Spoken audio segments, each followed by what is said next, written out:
In 2013, American whistleblower Edward Snowden shook the world with his revelations about the U.S. government's top-secret extensive domestic surveillance program. Now he's back with something new, and it's about aliens. Yes, the gaunt, nearly skeletal figure with long talons, a scorpion-like tail, a mouth full of razor teeth, the little green or gray men with oversized craniums and eyes, tiny mouths, the catmen, lizard men, dog men, people with blue skin, strange tattoo-like markings, odd brow ridges, or pointy ears. What he's saying now isn't just intriguing, it's downright spine-chilling. It's a revelation that could force us to reevaluate our place in the universe and challenge our understanding of biology. It could even lead to contact with intelligent beings, forever altering the course of human history. Join us as we dig deep into the shocking things Snowden has just spilled about aliens. Trust us, it's something we all need to know and be concerned about. To ensure the story's credibility, a brief refresher of the spy career of Edward Snowden is needed. Edward Joseph Snowden was born in 1983 in Elizabeth City, North Carolina, into a family in which nearly everybody worked for the federal government in some capacity. In 10th grade, Snowden stopped attending high school when he came down with mononucleosis. Instead of returning to finish school, he began taking classes at the local community college and became engrossed in computers, technology, the internet, and Japanese anime culture. Snowden joined the military in 2004 with the idea of aiding the U.S. war effort in Iraq and helping free people from oppression. He enlisted in the U.S. Army Reserve as a Special Forces recruit, but lasted only 4 months after breaking both legs in a training exercise. Later, he landed his first job at the University of Maryland, working at a covert NSA facility near the campus. He then went to the CIA in information technology security, rising quickly because of his understanding of the internet and his computer programming skills. By 2007, the CIA had stationed him with diplomatic cover in Geneva, Switzerland, where he maintained computer network security. His experience there, and working alongside CIA officers, gradually led him to question his own role in the government. I was trained as a spy in the traditional sense of the word, and then I lived and worked undercover overseas, pretending to work in a job that I'm not, and even being assigned a name that was not mine. He lectured at the Joint Counterintelligence Training Academy in Quantico, Virginia. Snowden said he later secured a job with U.S. government contractor Booz Allen Hamilton for one reason alone: to obtain evidence of Washington's cyber spying networks. He worked with them in Hawaii for 3 months before his bombshell leaks on America's vast surveillance program. My position with Booz Allen Hamilton granted me access to lists of machines all over the world the NSA hacked. That is why I accepted that position. As a former employee of the CIA and contractor for the NSA, Snowden had access to some of the nation's most closely held secrets, and like any curious mind with access to the CIA's version of Google might do, he went in search of answers to some of society's most pressing questions. Snowden then became famous for leaking information about the U.S. government's surveillance of citizens. U.S. authorities have for years wanted Snowden returned to the United States to face a criminal trial on espionage charges brought in 2013. Snowden is believed to have taken 1.7 million computerized documents that revealed massive programs run by the NSA that gathered information on emails, phone calls, and internet use by hundreds of millions of Americans. Evidence that the NSA was secretly building a vast database of U.S. telephone records, the who, how, when, and where of millions of mobile calls, was the first explosive of the Snowden revelations. And now this man has once again made headlines with his claims about the existence of a parallel civilization on Earth, termed Extremals. These life forms, in Snowden's words, distinct from extraterrestrial aliens, coexisted with humanity for millions of years. They would be organisms that survive in harsh conditions like deep oceans, volcanic areas, or icy landscapes, often in high radiation or extreme temperatures. These organisms demonstrate remarkable adaptability, raising questions about the possibility of more complex life forms in similar environments. In light of Snowden's claims, the term extremophiles took on a new dimension, suggesting the possibility of advanced beings living in Earth's unexplored regions.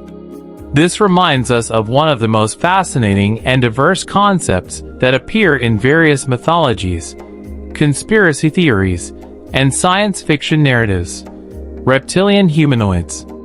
Reptilian humanoids are typically depicted as tall and imposing figures, often standing between 6 to 9 feet tall.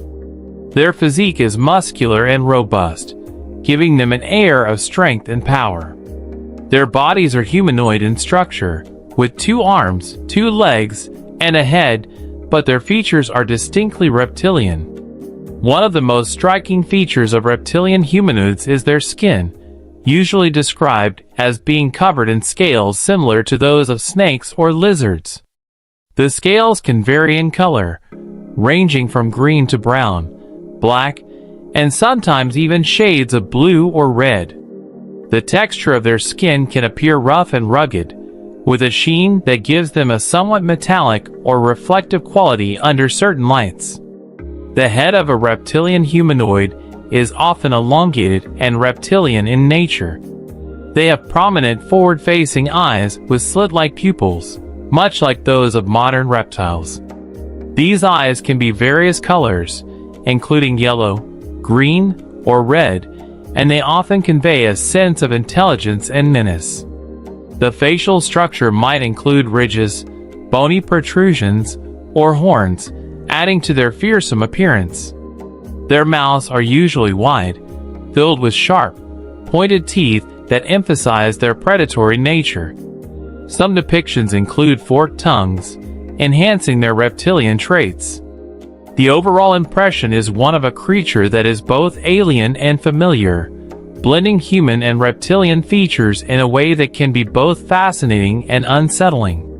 Reptilian humanoids typically have hands and feet that are more claw-like than human. Their fingers and toes end in sharp claws, which can be used for both combat and utility. In some depictions, their limbs are also scaled and muscular, reflecting their physical prowess.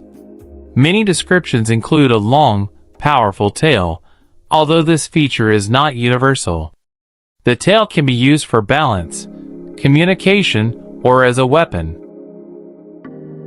In case you still can't imagine, the 1970 episode of the classic TV series, Doctor Who, involves the present-day discovery of an ancient, technologically advanced reptilian humanoid species called the Silurians, who predated the arrival of humans by hundreds of millions of years. According to the plot, these highly civilized Silurians flourished for centuries until Earth's atmosphere entered a period of cataclysmic upheaval that forced them to go into hibernation underground to wait out the danger. While reptilians have captured our imagination for decades, scientists aren't satisfied with that old cliché. According to scientists, never mind the gaunt, nearly skeletal figure with long talons, the scorpion-like tail, and the mouth full of razor teeth. Never mind the little green or gray men with oversized craniums, oversized eyes, and tiny mouths. Never mind the catmen, lizard men, dog men, or people with blue skin, strange tattoo-like markings, odd brow ridges, or pointy ears. Why would advanced humanoid life forms on Earth have to look that similar to us? Why would extremals grow eyes, a nose, and a tongue, and all the other fiddly bits we have? They wouldn't. Living beings evolve in response to their environment, so we should consider the principle of convergent evolution. On our own planet, Different species often come up with similar adaptive traits. Good examples of this are sensory organs such as eyes, ears, and noses.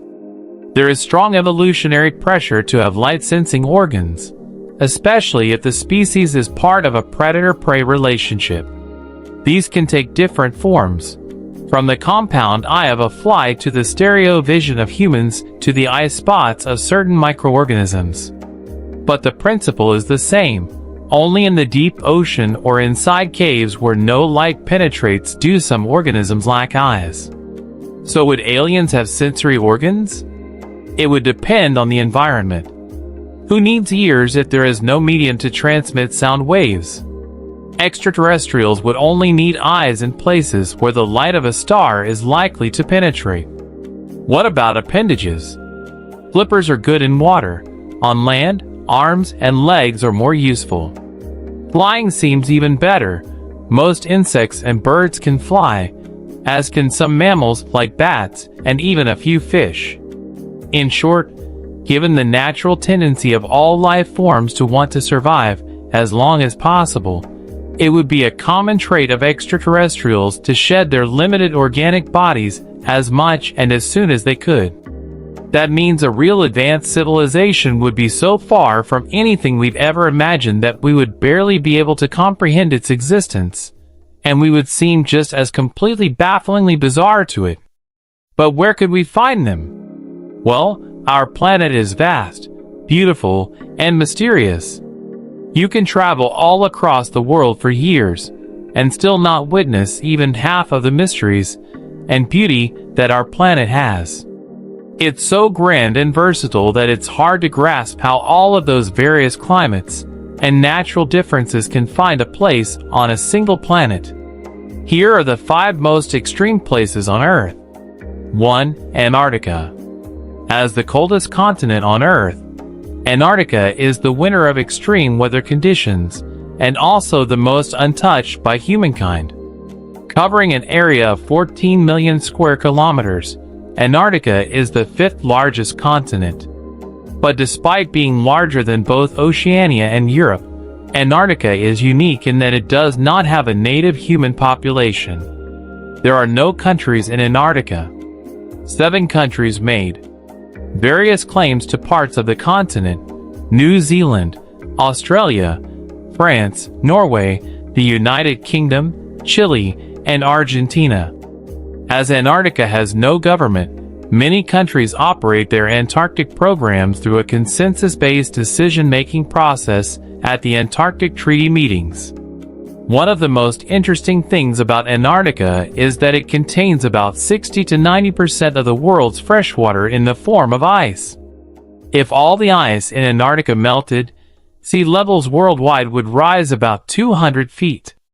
Most of Antarctica is a desert, with less than 50 millimeters of precipitation per year.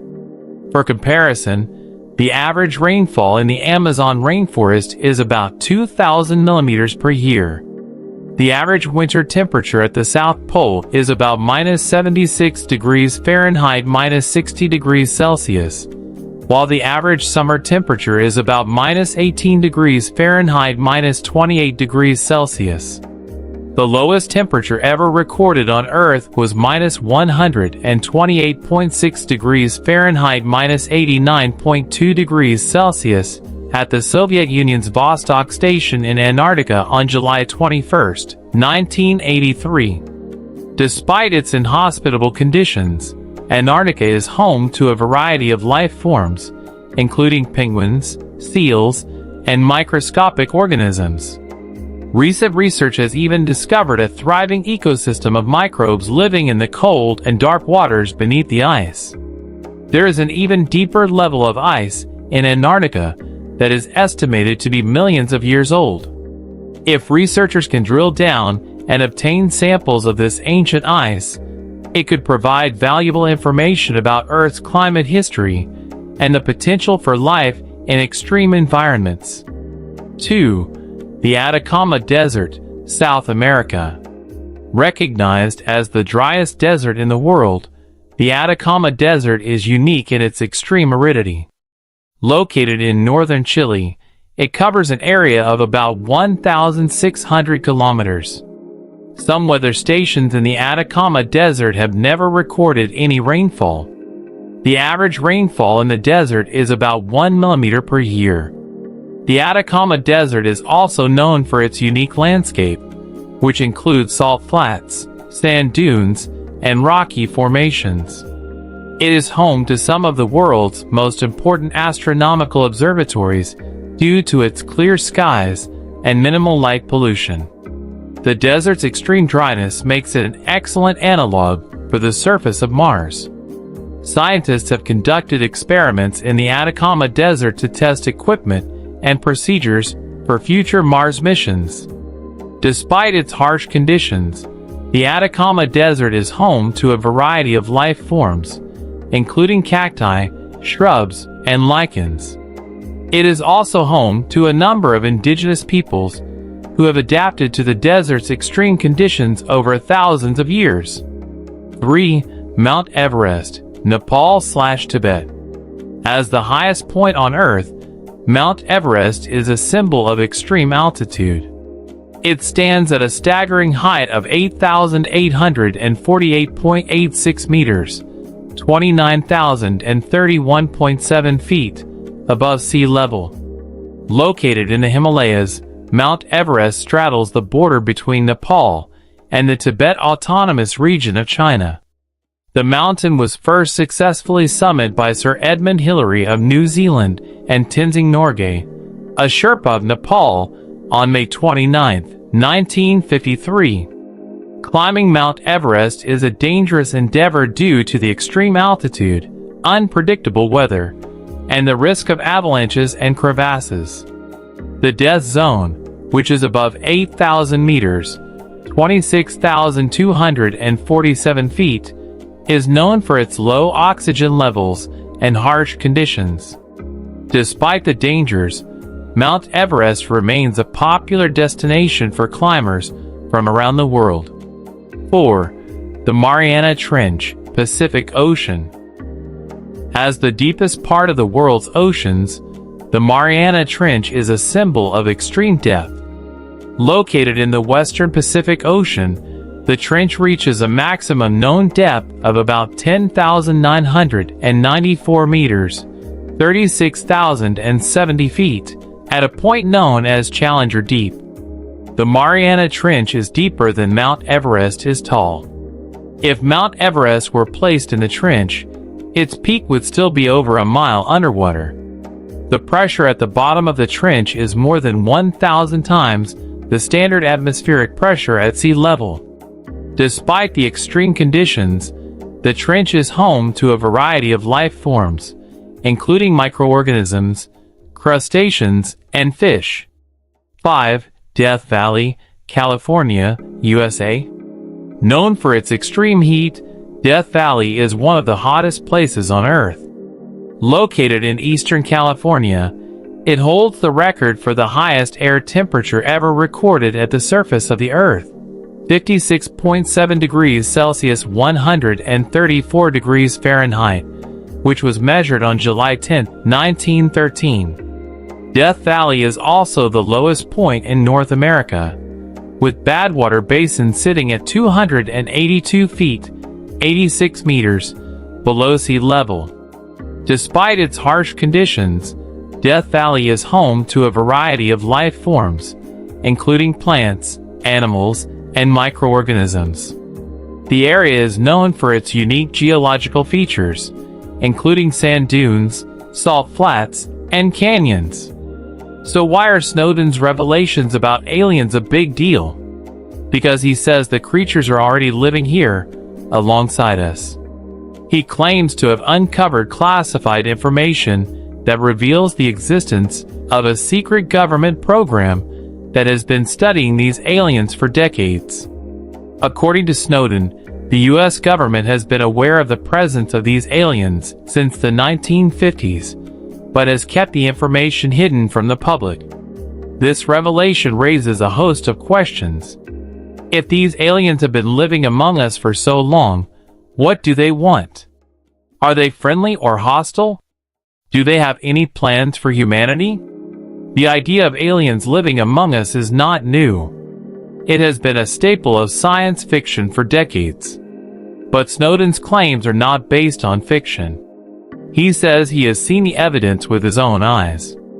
He claims to have accessed top-secret documents that detail the government's interactions with these aliens. If Snowden's claims are true, it means that the US government has been hiding the existence of aliens for over half a century. This revelation could have far-reaching implications for our understanding of the universe and our place in it. It could also have a profound impact on our society. If aliens are living among us, it could change the way we see ourselves and our world. It could lead to a new era of cooperation and understanding between humans and aliens. But it could also lead to fear and suspicion. People might be afraid of the unknown and what it could mean for their lives. The revelation could also have political implications. If the government has been hiding the existence of aliens, it could lead to a loss of trust in our leaders. People might start to question what else the government is hiding from them. This revelation could also have a profound impact on our technology. If the government has been studying these aliens for decades, it is possible that they have made significant advancements in science and technology. This could lead to new discoveries and innovations that could change the world as we know it. But it could also lead to new dangers. If these aliens are more advanced than us, it is possible that they could pose a threat to our society. They could have technology that we cannot even comprehend. This revelation could also have a profound impact on our religion and spirituality. If aliens are living among us, it could challenge our beliefs about the nature of existence and our place in the universe. It could lead to a new understanding of our relationship with the cosmos. Thanks for watching, and don't forget to subscribe my channel for upcoming space and discovery video for increasing your knowledge.